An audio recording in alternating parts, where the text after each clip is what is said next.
C'est une pensée de l'intitulé envers chacun de vous, bien d'ici tous présents. Je me souviens la veille qui commençait cette conférence, il dit, je vois plein de lumière dans cette salle, et les gens vont vous dire la même chose. Si je vous dis ça parce que j'ai réalisé au cours de ma vie que la valeur de ce que je suis n'est pas déterminée par ce que les gens pensent de moi. Et mon bonheur ne se situe pas dans le matérialisme. Ça fait 2 ans que j'enseigne le développement personnel. Les gens ont compris que nous avons tous un monde. Et souvent, le monde, c'est quoi le développement personnel? Le développement personnel, c'est le monde d'emploi, de comment vous fonctionnez, de comment fonctionne votre cerveau, et tout le monde peut y arriver. C'est pourquoi cet après-midi, nous allons parler de la confiance en soi. Chacun de nous doit trouver son chemin de la confiance. Pour commencer, nous avons l'introduction et les clés de la confiance en soi. 1. S'observer pour mieux se connaître. 2. Modifier ses croyances. Et le 3e point, c'est définir ses objectifs. Et 4. Faire un petit pas. Avant d'entamer les clés de la confiance en soi, il faut savoir une chose. Il y a 3 A de la réussite. Le premier A, c'est apprendre. Quoi que vous fassiez dans la vie, vous avez toujours besoin d'apprendre. Prenons l'exemple de cette conférence. Il y a plusieurs personnes qui ont vu l'affiche et ont cliqué sur le net. Mais sur 100% des gens qui ont vu l'affiche, seulement 30% qui ont répondu présent. C'est pas assez, mais c'est déjà énorme. Donc, quoi que vous fassiez dans la vie, vous êtes toujours obligé d'apprendre. Si vous êtes venu ici, c'est que vous avez besoin d'apprendre. Ça, c'est le premier A. Et le deuxième A, c'est assimiler. Assimiler, c'est venir ici et prendre l'ordre. Tout ce qu'on va dire, prenez ça au sérieux. Et en fait, le troisième A, c'est appliquer. Appliquer, c'est passer à l'action. Comme le dit Thomas Huxley, vous avez beau compris.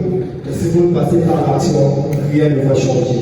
C'est pourquoi nous allons trouver le chemin de la confiance en soi. Donc, les gens qui sont là pour apprendre, assimiler et passer à l'action, tout ce qu'on va faire ici, s'il vous plaît, levez la main. Non, je ne veux pas dire de moi. Juste les gens qui sont là pour apprendre, assimiler et passer à l'action, appliquer tout ce qu'on va faire ici, levez la main. Alors, mesdames et messieurs, c'est parti. Donc, pourquoi la confiance en soi? Pourquoi la confiance en soi? Le point commun des gens qui réussissent est la confiance en soi. Il suffit d'observer les gens à succès qu'on admire pour s'apercevoir qu'ils ont tous une bonne confiance en eux. Je suis toujours considéré comme une continuité et j'ai toujours manqué de confiance en moi. Mais depuis que j'ai découvert le développement personnel, lui des livres à ce sujet, je me suis rendu compte que je peux arriver au même niveau de confiance que les gens qui m'inspirent. C'est pourquoi la confiance en soi est très importante dans la vie. Alors, qu'est-ce que la confiance en soi? Pour commencer tout apprentissage, il faut se donner une définition. En parlant de la définition, je me rappelle toujours de l'article du docteur Guillaume Dubourg, intitulé sur la considération logique de la définition, contenu sur le numéro 6 du cahier du jeune chercheur, qui dit que la compréhension ou la connaissance qu'un terme d'une notion, d'une doctrine, exige toujours sa notion comme principe. Pour développer sa confiance en soi, il faut savoir de quoi elle est composée et pourquoi elle peut rendre extraordinaire. Je veux vous donner ici la définition qui vous permet d'avancer chaque jour. La confiance en soi est une sensation intérieure qui donne le courage d'agir pour atteindre ses objectifs. Pourquoi c'est la définition que je veux faire? Parce qu'elle est composée des mots-clés pour l'apprentissage. Le premier mot-clé, c'est intérieur. Courage, agir, objectif. Alors, nous allons parler le premier mot, intérieur. La confiance en soi est en nous présente depuis nos premiers jours et se développe tout au long de votre vie en fonction de nos différentes expériences publiques. Le deuxième mot, c'est courage. Le courage est la prise de conscience de nos capacités avant de passer à l'action. La confiance en soi permet justement de libérer toute notre potentiel, ce qui nous donne le courage de réaliser ce qui est important pour nous. Et nous avons agi. C'est une des clés principales de tout apprentissage. Nous découvrons comment, avec de toutes petites actions, nous pouvons développer notre confiance plus rapidement que vous ne pouvez l'imaginer. Et enfin, le quatrième mot, c'est l'objectif. Si vous souhaitez développer notre confiance, c'est que vous avez des objectifs à atteindre. L'objectif peut être financier, le bien-être professionnel, peu importe l'objectif qu'on se fixe, la confiance en soi permet de l'atteindre. Si je vous dis ça parce que la vie n'est pas compliquée, vous avez besoin de 4 choses dans votre vie. Et si vous manquez de ces 4 choses, vous ressentirez un vide énorme. Premièrement, tout le monde a besoin d'avoir quelque chose à faire. Deuxièmement, tout le monde a besoin d'avoir quelqu'un à aimer. Troisièmement, tout le monde a besoin de croire en quelque chose. Et quant à moi, je crois en Jésus-Christ, notre Seigneur et notre Sauveur. Et le quatrième point dont vous avez besoin dans votre vie est que vous devez avoir un but à terre. Que voulez-vous faire maintenant? Et les buts et les rêves ambitieux. C'est absolument essentiel. Alors, la première clé ou la première stratégie que nous allons parcourir, c'est s'observer pour mieux se connaître. La première fois que je parlais de la confiance en soi, je rédigeais mon CV pour un stage d'études.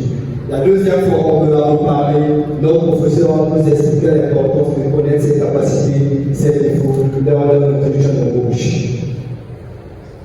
Alors, même aujourd'hui, je vous pose la question suivante. En dehors des qualités et des défauts que tout le monde choisit en fonction de ce que l'employé voudra entendre, est-ce qu'on se connaît vraiment? À quand moment la dernière fois où vous avez pris le temps de vous observer pour mieux vous connaître?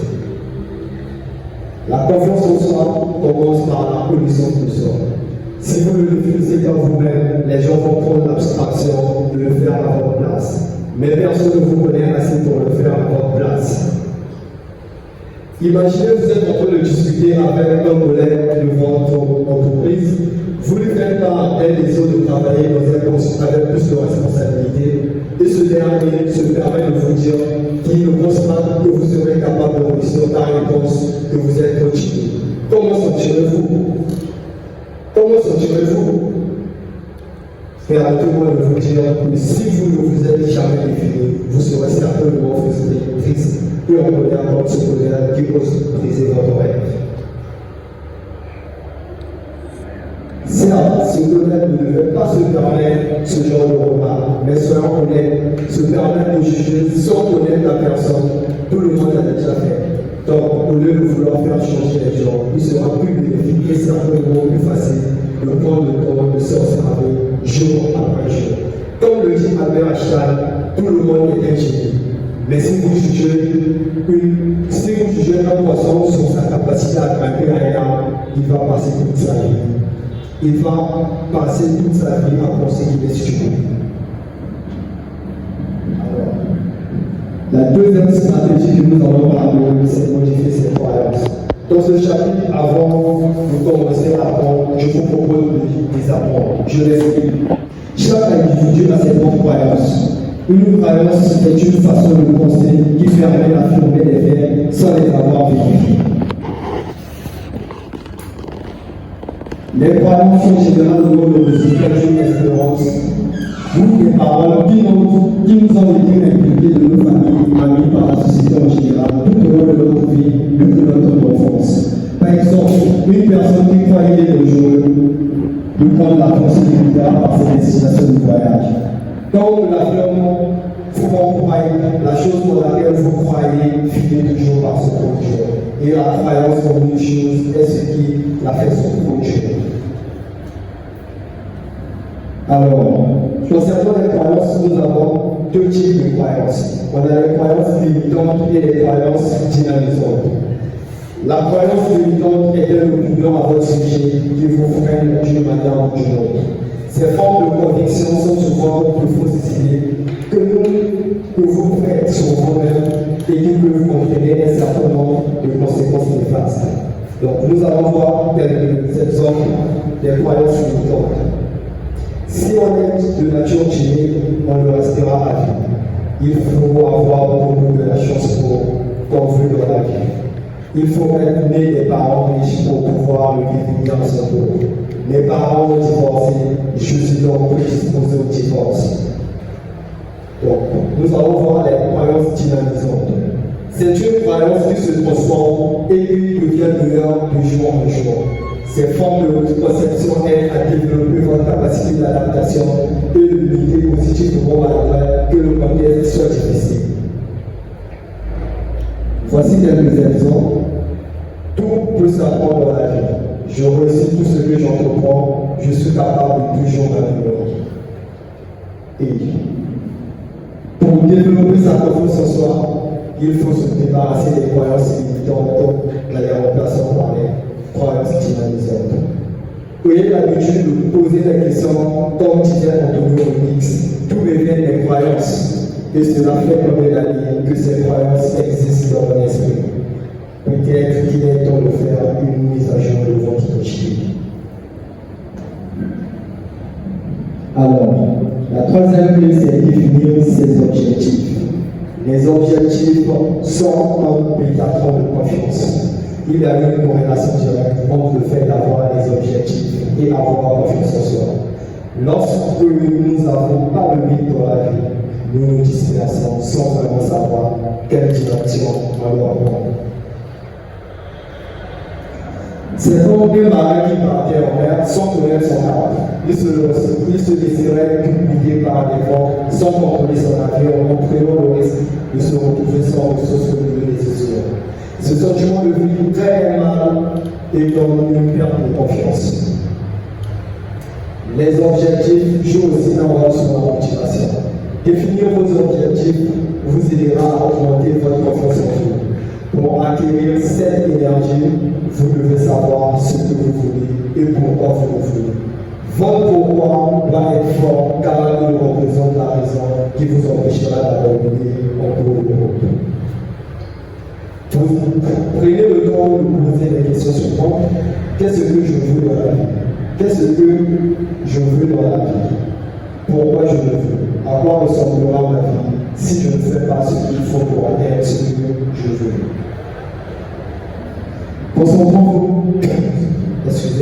Concentrez-vous sur ce que vous voulez et non sur ce que vous ne voulez pas, et soyez précis.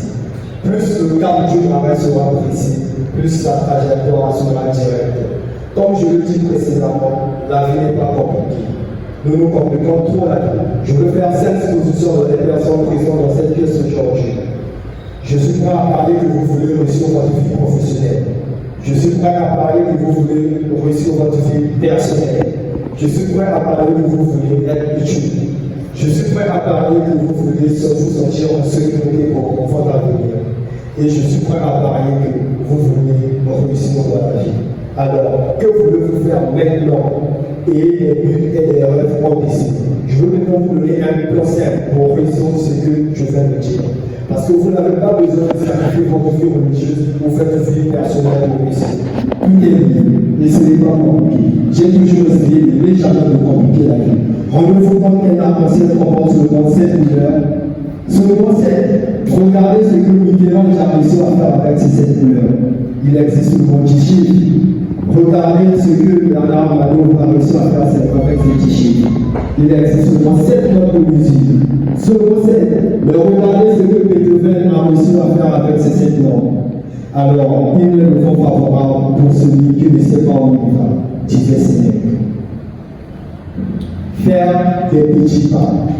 Un voyage de ligne commence toujours par un premier pas. Avancer par petits pas, c'est la méthode magique. C'est celle qui nous permet d'avancer quelque chaque jour. C'est cette méthode qui m'a permis, entre autres, de réaliser cette conférence.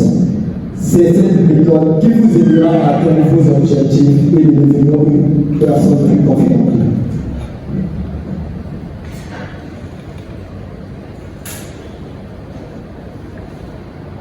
Alors, c'est quoi cette méthode? C'est la méthode des petits pas. Une méthode, c'est un algorithme qui permet d'atteindre ses objectifs en avançant paisiblement un pas à la fois. Que signifie le petit pas? Le petit pas est à la limite entre l'inconfort et le confort. C'est-à-dire qu'il ne faut pas qu'il soit trop gros et inconfortable pour éviter de déclencher la peur et le blocage qui conduisent à la perte totale de confiance. Le premier pas, le petit pas, est une petite action qui sort de notre routine. Par exemple, la personne désirant courir un marathon n'ira pas s'inscrire à cette course sans entraînement. Elle va commencer par introduire petit à petit la course à pied dans sa routine. Son petit pas peut ressembler à courir chaque jour pendant 10 minutes, 15 minutes, puis 20 minutes.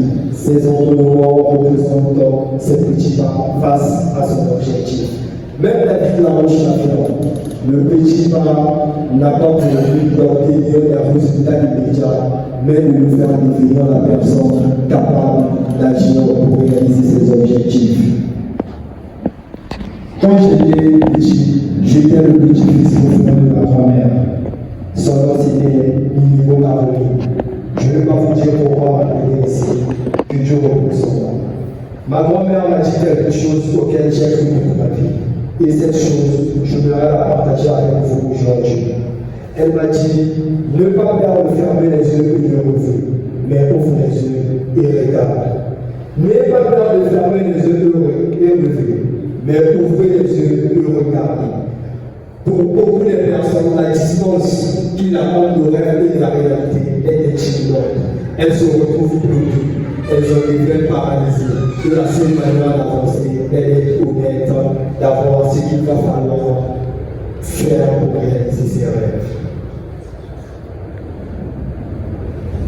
Alors, en conclusion, la confiance en soi est une aussi d'aller de l'avant et d'avoir baptisé de nouveaux défis, de savoir que les échecs ne sont pas irrémédiables et que l'on peut réussir bien plus de choses que l'on ne croit. Donc, en sortant d'ici, s'il y a une chose à retenir dans la confiance en soi, est que la confiance en soi permet d'agir pour obtenir ce que l'on désire, de saisir les opportunités, de créer la sérénité dans notre quotidien. Alors, pour terminer, un jour, ma mère m'a dit quelque chose. Elle m'a dit, si je pense que Dieu n'existe pas, sachez-vous que le prof est toujours silencieux lors de l'examen. N'importe quoi que vous fassiez dans la vie, n'importe quel objectif que vous allez faire, ayez toujours confiance en vous. Et cette confiance vous permettra d'agir ce que vous voulez. Je vous remercie.